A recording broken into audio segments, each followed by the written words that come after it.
সকলে একটি কথায় একমত, সেটি হলো আল্লাহর জমিনে আমরা ইসলামী হুকুমত কায়েম করতে চাই। এই এক কথার ভিত্তিতে এটাই হোক আমাদের আগামী দিনের রাজনৈতিক ঐক্যের বুনিয়াদ। যারা যারা আল্লাহর জমিনে কোরআনী শাসন কায়েম করতে চায়, তারা আমরা আগামী দিনে একটি ব্যালট বাক্স নিয়ে জাতির সামনে আমরা এক মঞ্চে হাজির হব।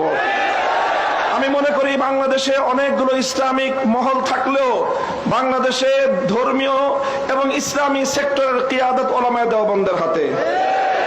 এটার মধ্যে কোনো ধরনের দ্বিমত অথবা কোনো সংশয়ের কোনো অবকাশ নেই।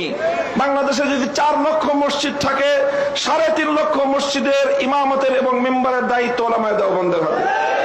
কাজেই ধর্মীয় সকল অঙ্গনগুলোকে ঐক্যবদ্ধ করার ঐতিহাসিক দায়িত্ব উলামায়ে দেওবন্দের কাঁধে।